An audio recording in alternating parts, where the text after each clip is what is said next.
sereins, nous sommes calmes, nous envisageons avec beaucoup de sérénité le match contre la Namibie, qui sera le match qualificatif pour nous pour continuer à rester toujours à notre chance ici. Est-ce que vous êtes rassuré? Est-ce que ce match vous a permis d'avoir des certitudes sur vos choix? Est-ce que vous avez votre 11 type déjà?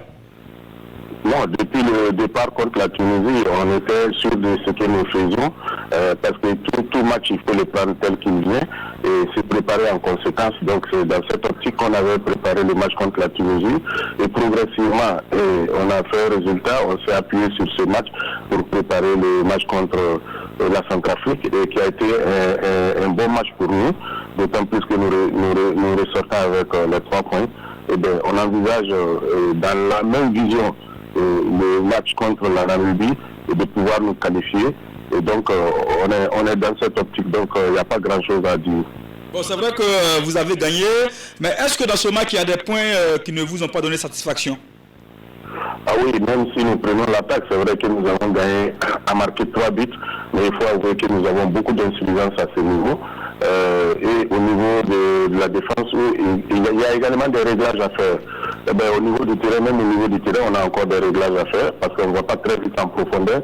C'est des aspects sur lesquels nous sommes en train de travailler pour être équilibrés dans tous les compartiments de notre équipe d'ici après-demain et pouvoir continuer avec les uns et les autres que nous avons sur place ici parce que tout le monde est là, tout le monde est prêt pour jouer, donc il faut compter sur tout le monde. C'est ce que j'ai dit que depuis le match contre la Tunisie, c'est une continuité et progressive. D'accord, Oscar, vous restez en ligne. Nous allons écouter quelques acteurs du côté donc de la Mauritanie et puis on revient à vous. Je dois féliciter tout le groupe, commencer par le banc et jusqu'au 11 titulaire. Vraiment, on s'est battu, on s'est donné à fond et vu notre réaction après le but encaissé, je me dis que c'est un bon début, c'est un bon début. Le football, il faut savoir souvent, quand on rate trop, quand on rate. Quand l'adversaire trouve, ils vont forcément concrétiser, c'est ça. Et ce soir, c'est ça qui nous est arrivé aussi. Je suis dans un bon état d'esprit, voilà, parce que j'étais impatient de rejoindre la sélection. Ça fait vraiment plaisir d'être dans le groupe aujourd'hui. Voilà, et puis la victoire aussi nous rend heureux. Quand on a encaissé le but, j'ai dit automatiquement à mes coéquipiers de ne pas se décourager, qu'Inch'Allah on va enlever le but. Voilà, et puis on a su le faire à la grâce de Dieu. Nous avons fait un très grand match. C'était dans la capitale du jeu des Italiens. Nous savons que cette équipe était prenable. Les enfants ont décidé vraiment de le faire. Et avec le coach, le schéma appliqué par le coach était très bien et nous avons pu remporter ce match. Le capitaine m'a dit, président Papi, ne vous inquiétez pas, pour votre anniversaire, on va vous donner une victoire. Vous êtes un salopard et je compte vraiment sur mes salopards pour cette victoire, pour que je puisse bien fêter mon anniversaire. Voilà, ne vous inquiétez surtout pas, les salopards c'est juste un petit cri de guerre et ils ont cette habitude là de s'appeler les salopards pour galvaniser le groupe. Oscar, vous êtes toujours en ligne après votre victoire face à la Centrafrique. Croyez-vous que cette équipe peut aller loin dans cette compétition? Oui, nous avons foi, comme je l'ai dit depuis le départ, nous avons foi et nous avons une équipe ici, parce que c'est le collectif qui prime sur les individualités et les personnes. Donc nous avons une équipe, nous avons une vision, nous avons une projection d'ensemble et nous avons un état d'esprit qui est intouchable, qui est très bien. Et donc dans ce sens, nous allons croire que nous pouvons aller loin avec Boutier que nous récupérons, même si sa forme physique n'est pas totale. Nous pensons que d'ici là, il sera au même niveau physique que les autres et cela va nous amener à engranger des résultats positifs. Alors la prochaine étape, c'est contre la Namibie dimanche. Comment comptez-vous aborder ce match? Il faut l'aborder avec le même engagement. Dans un premier temps, chercher à marquer un but en étant prudent toujours derrière et corriger les aspects que nous avons constatés et qui n'ont pas été bien le match passé. C'est un peu ça l'idée que j'ai derrière la tête et c'est avec cette idée que je prépare ce match avec tout ce qu'il faut comme concentration et surtout ne pas sortir en dehors, être euphorique ou quelque chose de ce genre. Je pense qu'il faut rester dans le match. Notre qualification passera toujours par ce match et nous sommes sûrs que nous allons l'aborder avec beaucoup de sérieux. Alors Oscar, juste pour vous chahuter un peu, après votre victoire face à la Centrafrique sur les réseaux sociaux, on a entendu que Oscar crie trop sur les joueurs. Qu'est-ce que vous avez à dire face à ce genre de déclaration? Je n'ai rien à dire. Oscar reste Oscar. C'est pas parce qu'on va me critiquer que je vais changer. Si je change, c'est que j'aurais quitté ma personne. Donc je ne changerai pas, je reste toujours moi-même. Alors bonne chance Oscar Barrow pour dimanche et bonne chance dans cette compétition. Merci bien et bonne soirée à vous également à Ouagadougou. Merci beaucoup. Alors, nous étions en ligne avec Oscar Barrow, sélectionneur des étalons juniors depuis la Mauritanie. Dans cette poule B, la Tunisie a disposé de la Namibie sur le score de 2-0. Et puis, dans la poule A, on va voir en image, les Lionceaux indoptables du Cameroun ont battu l'Ouganda sur le score d'1-0, but inscrit à la 32e minute grâce à l'homme providentiel Yang Junior. Et dans ce même groupe, la Mauritanie, pays hôte, s'est relancé dans la course à la qualification en quart de finale en battant le Mozambique sur le score de 2-0. Dans la poule C, la Gambie et la Tanzanie ont fait jeu égal d'1 partout cet après-midi. Et puis ce soir même, le Ghana et le Maroc ont partagé la poire en deux, 0-0. La suite de la compétition, c'est pour ce samedi déjà. Et puis dimanche, le Burkina Faso joue à partir de 19h, temps universel. Ce sera face à la Namibie. Salitas FC doit réagir après sa courte défaite face au Bondigui Sport du Gabon dimanche dernier à Libreville. En prélude au match retour à Ouagadougou, Laye Koulibaly et ses hommes sont à la tâche au stade du 4 août. La concentration est le maître mot et la concentration également est au maximal. La confiance aussi, c'est le constat fait par Lassina Ouattara et Alain Didier Compaoré. Oublier le revers subi à Libreville et gagner largement contre le Bondigui Sport au match retour afin d'intégrer les phases de poule de la Coupe CAF. C'est le défi que se lancent les Colombes de Ouaga 2000. Et tous les voyants semblent être ouverts pour le relever. Ça c'est très bien. Dieu merci, l'infirmerie, je peux dire que c'est 0. Et ça c'est déjà important, tout le groupe est là. Les gens sont concentrés, les joueurs sont bien concentrés, ils sont conscients de ce qui nous attend le dimanche. Donc, moi j'espère que dimanche, on fera tout quand même pour faire plaisir à tout un chacun. Nous faire plaisir d'abord et faire plaisir au public. L'attaque ayant été le maillon faible au match aller, l'atelier de ce soir met l'accent sur la finition. Devant là, ça c'est un autre travail spécifique. Souvent, il y a des occasions qui se présentent. Il suffit le 100 francs seulement du joueur pour pouvoir placer. Un entraîneur ne peut pas faire ça, on peut vous le montrer comme il faut faire pour arriver à ça. Maintenant, concrétiser là, ça je crois que c'est le 100 francs du joueur en tant que tel même. L'entraîneur n'y peut rien dans ce sens-là. On essaiera encore, ce soir on va travailler encore, corriger les erreurs que nous avons commises à Libreville, de jouer plus simplement, d'être resté concentré, comme je l'ai dit, devant les buts. C'est ça qui nous a manqué un peu. On n'a pas été un peu patient. Si on a été patient, je crois que aujourd'hui, les gens n'allaient pas se trembler du moins. Mais malheureusement, c'est le football. Acceptez-le comme ça. On va continuer à travailler. Et s'il plaît à Dieu, je dis dimanche, en tout cas, fera plaisir à tout un chacun. L'espoir est donc permis. L'espoir est permis. Moi, personnellement, j'ai l'espoir. Je ne baisse pas les bras. Je suis un guerrier, je suis un combattant. C'est à la finale, à la fin du match, que vraiment, si je suis tombé, et je suis sûr et certain avec la grâce de Dieu, je ne vais pas tomber, je vais résister pour avoir le gain du match. Du côté des acteurs, il n'y a pas de calcul à faire. Il faut marquer et marquer beaucoup de buts sans en encaisser. Je suis prêt. Voilà, depuis, je me suis reposé seulement le lendemain, le jour du dégraissage. Voilà, après ça seulement, je me suis mis au travail et voilà. Je suis prêt pour le match de dimanche. Ouais, nous on veut juste la qualification. Maintenant marquer beaucoup plus de buts, voilà, c'est à nous d'être réalistes devant les buts et de nous créer beaucoup d'occasions. Surtout de nous créer d'abord beaucoup d'occasions. Et je pense que voilà, on travaille pour être efficace devant les buts. Voilà, le dimanche, je suis sûr que ça va marcher, ça va rentrer. Oui, actuellement là, ça va, je me sens bien. Par rapport à Libreville. Je crois que dimanche, Inch'Allah, on va se qualifier, qu'importe. On va rêver parce que nous tous nous sommes des rêveurs. On rêve. Ouais. On croit que dimanche on va gagner, Inch'Allah. Salitas FC Bangui Sport, c'est ce dimanche à 18h au stade du 4 août. Un match à huis clos. Merci Alain Didier Compaoré. Il est sans doute l'homme le plus heureux à l'issue du Grand Prix cycliste 14. Son nom est Laj Aboubakar Tiemtoré, promoteur du Grand Prix cycliste 14. Dimanche, ils étaient 78 coureurs issus de 18 clubs à prendre part à la 4e édition du Grand Prix 14. 132 km à parcourir et à l'arrivée, Noufou Minengou est sorti vainqueur. Salifou Belem et Aboulay Kabouré.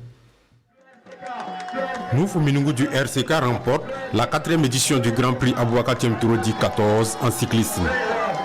Il boucle les 132 km en 3h22 minutes 17 secondes, soit une vitesse horaire de 39,15 km/h. Minengou endosse logiquement le maillot jaune et repart avec 380 000 francs CFA, le trophée et d'autres prix en nature. Bon, les 4 là qui étaient devant là, moi j'ai envoyé petit là-bas. Si les chapelles arrivent comme ça là, on a été favoris là-bas aussi. Ce n'était pas mal. Mais comme il se fait avec Bessel qui a annulé là, en tant que capitaine, j'ai pris mon responsabilité. Le promoteur 14 se dit satisfait. Nous sommes très satisfaits pour en tout cas la clôture donc, de cette 4e édition. C'est une satisfaction totale. Pourquoi? Parce que la première édition, les partenaires ont fait confiance aux animateurs. La 2e édition, ils ont fait également confiance. Et l'année passée, nous sommes allés rendre hommage à Sa Majesté le Moro Naba Bango. Grâce à lui, la course est une réalité. C'est un homme de sport, c'est un homme de paix, un homme de culture, un homme qui aime surtout le cyclisme. Et Sa Majesté a demandé à ce que, s'il y a une possibilité de l'accompagnement des partenaires, des commerçants, ceux qui aiment le vélo et ceux qui aiment 14 et son fils jeune premier, que nous puissions en tout cas organiser. Cette rencontre sportive a été rehaussée par la présence du ministre des Sports et des Loisirs, Dominique Nana. C'est d'abord une émotion forte de retrouver un sport que j'ai suivi pendant très longtemps. Et je continue à voir que l'engouement populaire est toujours le même. Et ensuite, de constater que malgré que ce soit la première course, la moyenne horaire était très bonne. Et que c'est une course qui a eu des rebondissements, qui nous a tenus en haleine depuis le premier tour jusqu'au dernier tour. C'est bien vrai que c'est notre première compétition de la C'est vraiment, nous on est très satisfaits. Parce que la moyenne est à 39 et quelques.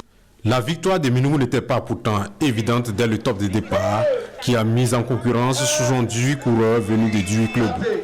Après 5 tours sur l'avenue Charles de Gaulle, il y a une échappée générée par 4 fuyards Daouda Soulama du RCK, Mikaïla Rouamba de la SBCL et Abdoulaye Rouamba, Aziz Balbonnet, tous deux de la JCK.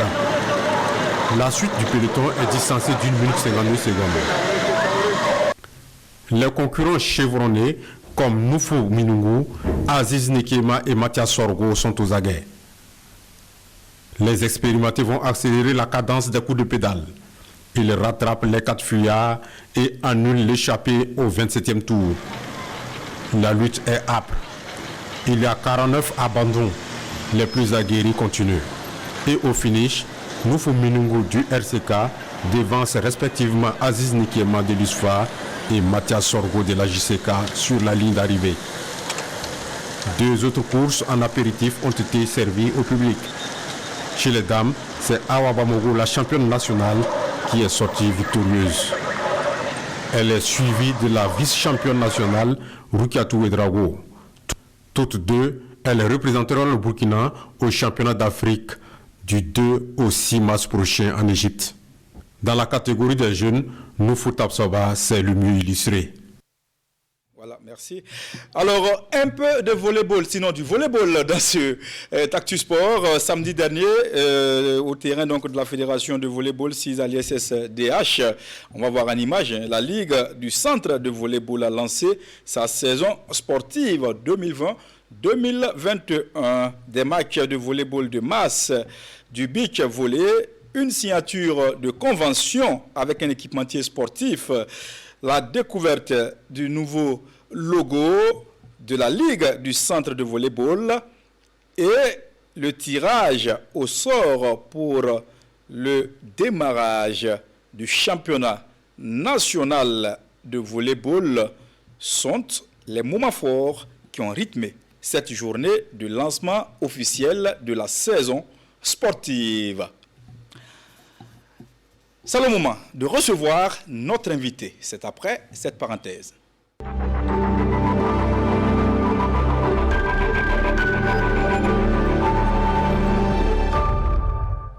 Monsieur Jean-Augustin Somda est notre invité. Vous êtes le président de la Ligue du centre de volleyball. Vous avez joué à l'Asfa Yenega et à l'Étoile filante de Ouagadougou. Vous avez été international entre les années 2000 et 2013. En tout cas, vous avez une grosse expérience en matière de volleyball. Bonsoir, monsieur Somda. Bonsoir. Alors, vous avez lancé le week-end dernier le début donc, de la saison sportive de volleyball. Dites-nous un peu l'objectif recherché par la Ligue en organisant cette journée-là. Merci. Je voudrais commencer par remercier la RTB pour l'occasion qu'il nous a offerte pour parler des activités du volleyball. Ce n'est pas courant, donc soyez-en remerciés.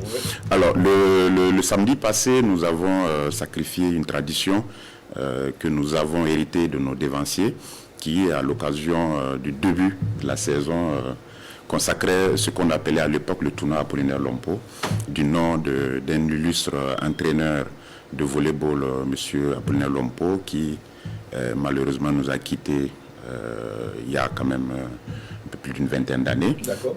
Et donc, depuis ce temps, ce tournoi-là porte, le tournoi de rentrée, porte le nom de cet entraîneur, pour nous remémorer tous ceux qui ont lutté pour ce volleyball, tous ceux qui ont porté ce volleyball, et aussi pour dire que nous ne les oublions pas et nous continuons d'œuvrer pour que le volleyball puisse être un sport qui compte dans le concert des sports au Burkina. D'accord. Alors, parlez-nous un peu du programme d'activité de la Ligue cette année.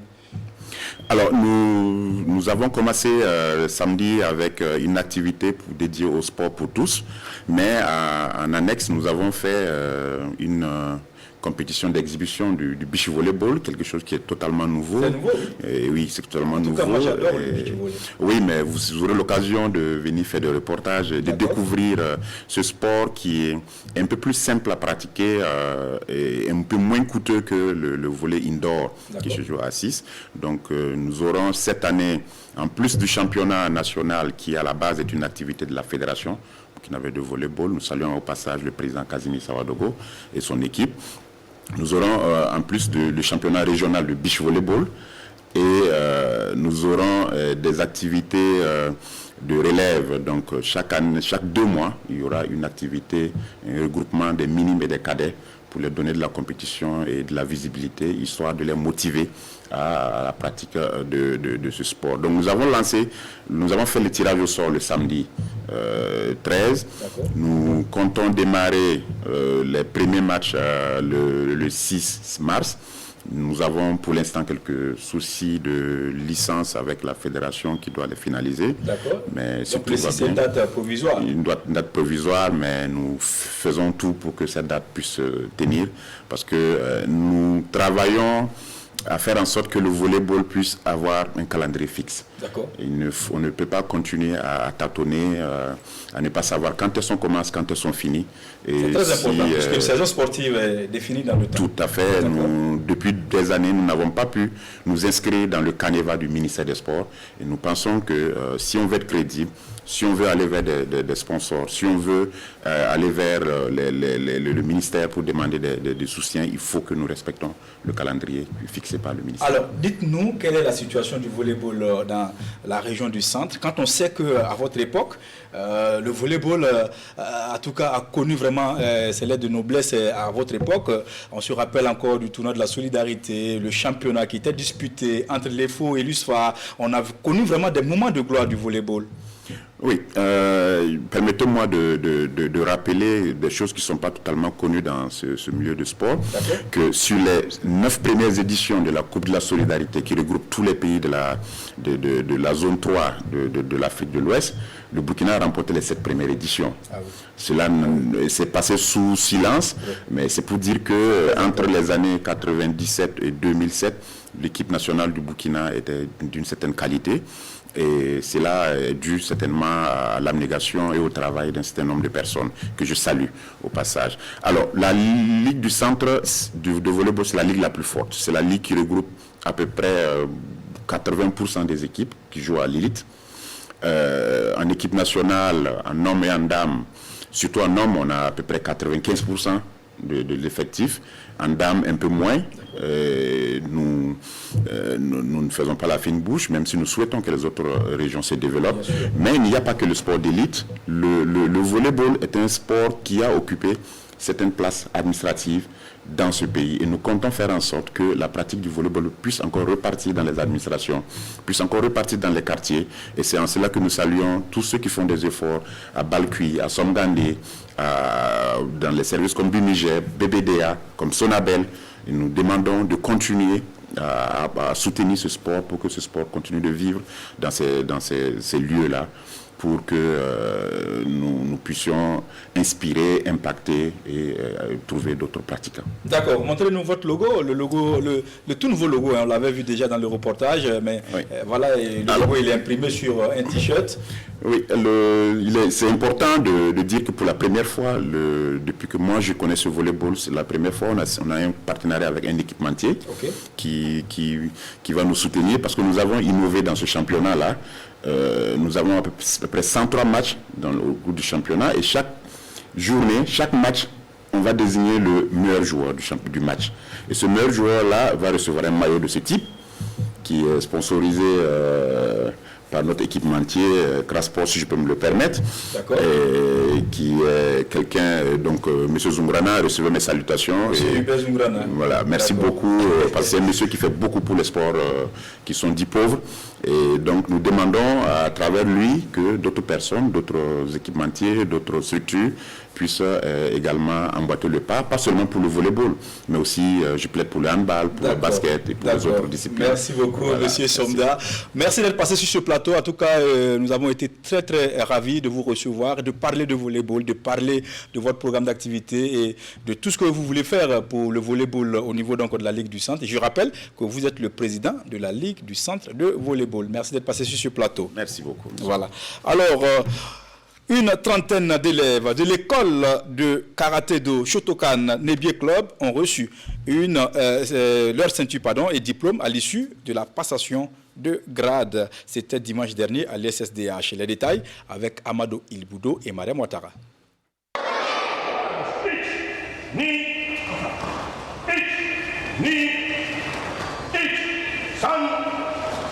Au bout de l'effort, il y a la promotion. Après maintes efforts donc, ils sont une trentaine de karatékas du Nebié Club à recevoir ce jour diplôme et ceinture de grade allant du jaune au marron. Ce sont les candidats qui sont admis, qui ont satisfait aux épreuves réglementaires de comportement, fait honneur à l'esprit de karaté-do de Gishin Funakoshi, se voient remettre les diplômes. Bon, on a fait des travaux pratiques et puis on s'est entraîné à la maison aussi. Je suis contente de moi. Je sais que j'ai un peu travaillé. En tout cas, chaque fois je me prépare, je m'entraîne. Même à la maison, je me réveille, je fais mes abdos, je fais quelques petits échauffements, voilà, avant même d'aller sur le plateau pour l'entraînement. C'est depuis en 2018 que je pratique le karaté. Ça me fait un grand plaisir d'obtenir la ceinture marron. Mais avant, on revoit les automatismes avec les plus gradés du Nebié Club et les heureux lauréats du jour.